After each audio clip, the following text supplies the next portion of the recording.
Malta is a country of 3 islands in the middle of the Mediterranean Sea, 60 miles from the closest large landmass, which is Sicily, which is another island. 200 miles to the west is the mainland of Africa. Malta also is the 9th most densely populated country on the planet. So there's a lot of people here.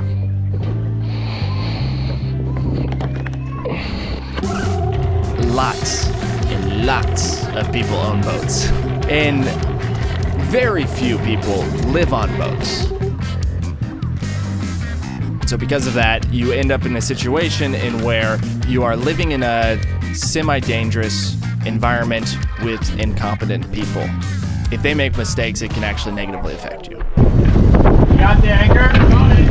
Okay. Small boat of not very many people dropped their anchor, tried to set their anchor. The anchor did not set. It then scooped our chain, and then they tried to pick up their anchor and picked up our anchor. So I'm pushing the boat off of the rocks. I look up and there's this little boat. I'm like, what are you guys doing? Like, and they're like, we don't know. And like, obviously, they get their anchor out and it's got my anchor on it. And I'm like, okay, just wait and take that and go like re-drop it for me, since you just pulled it down to the ground and they dropped it right there. I'm like, I got it dropped. Just keep letting it out. Sometimes what you gotta worry about is not the weather, but other people. There's a lot of things that scare me, but I don't think anything scares me more than people do. Like, they're the ones that you gotta worry about. Living on a boat, you have constant interruptions that demand immediate attention, like somebody picking up your anchor, like taking the dinghy out and then the fuel lines being clogged. I didn't film any of it, but I ran into some engine issues. My fuel line was all clogged, and so the dinghy just was not running properly at all. So I just floated out there while the wind was blowing, took apart the engine, took apart the fuel lines, and fixed the clog, but now Nacho is now waiting for me. Hello, brother, how's it going? Oh, my hands are all dirty, but nice to meet you, brother. Nacho is a very talented and skilled freediver and underwater photographer. Haven't really been freediving in 8 months, 9 months since before COVID. One of the reasons I haven't been training is because it is unsafe to train and push yourself in freediving without proper safety, without a buddy who is as skilled as you or further along than you are. Welcome to the boat, Nacho. Thank you so much. It's a perfect collaboration to create more underwater content and to push ourselves and to help us develop our skills.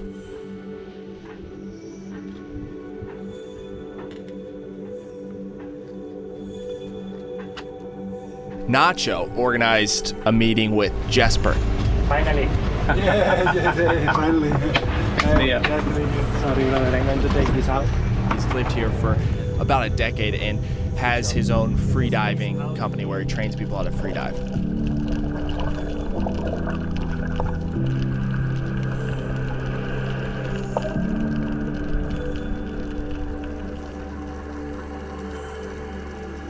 In freediving, you're constantly pushing yourself in an environment where you need to know what your limits are. If you're trying to find your limits, then it's very important to have safety, because you can easily go beyond your limits and then end up in a very dangerous situation. If you have a buddy, then if a blackout occurs, then they can just take care of you and there's no problems. At the last 10 to 15 meters of depth coming up is when any issues could potentially happen, most likely. And so it's very important to have somebody that's watching you and able to dive down there in case something happens. They can just bring you to the surface. But if you're alone, that's not good.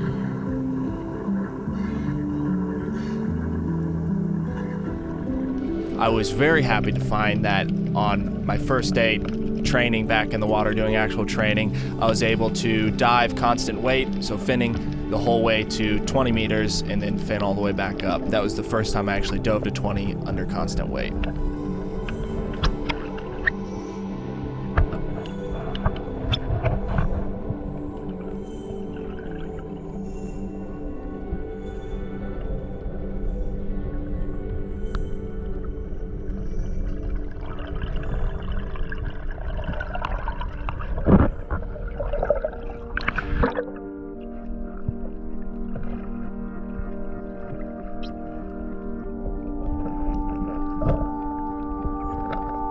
Freediving is not a sport that you want to take lightly and do irresponsibly.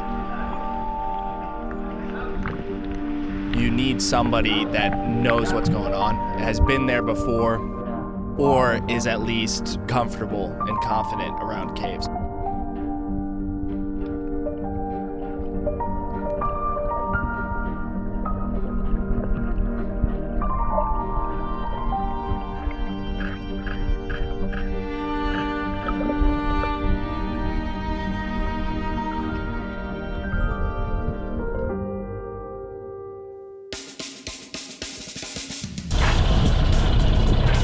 Hey Nacho, go ahead and come back here.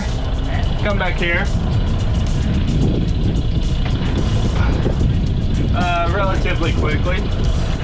This is the second time it's happened at this anchorage. We're down below, going through photos from the day, and this dude picked up our anchor, and so we were hitting the rocks. So, it looks like we took a little bit of the rock with us.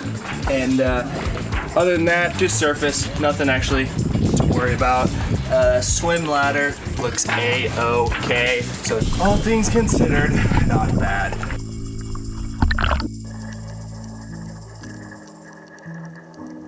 When we started diving for the day, we do some sort of warm-up to get comfortable and acclimated to being back in the water, which is not only important psychologically, but it's important physiologically. You need to engage your body with the water so that it knows it's underwater, so then it will act properly and engage the mammalian dive reflexes, which we all have.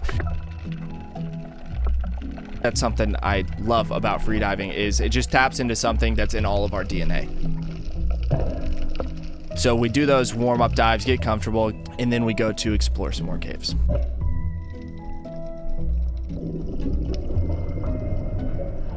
When you're in a cave, it's very important to know where the oxygen is, where the air is. When you're underwater, you need to know what to look for. You need to know what air looks like, opposed to when you're above the water, never even crosses your mind. So when you're underwater, you need to be cognizant and aware of that, especially in caves. When you're looking for air pockets underwater, you're looking for something that is a liquid. I had always thought about it as the waves are the water because of water tension. But if you think about the surface of the water only changes when it's affected by movement. And that movement is almost always provided by air. If you go out in the sea and there's no air movement, it's glassy. There's no ripples or anything like that.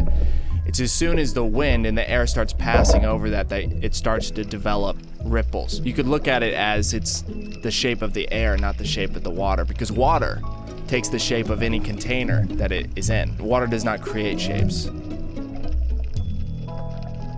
The difference between a gas and a liquid is basically just molecular speed, how fast are the molecules moving. But they operate on similar properties and laws, right? Like air is just less dense than water. So air and gas can easily be conceptualized as a liquid. We're still intaking a liquid substance, it's just we're used to that. The fish in the water, they're used to that. They don't think about they're in a liquid, they're just in their environment. Yet the liquid that we're in is just, it's so thin that gravity, the effect of gravity is different. And so that keeps us tethered to the earth, which makes us think that it's not really a liquid because we can't move through it, except we can because we can fly. You can see clear as day, the anchor chains are crossed, so I need to go talk to this guy on his boat over here and let him know how he needs to pick up his anchor so he doesn't take ours with it.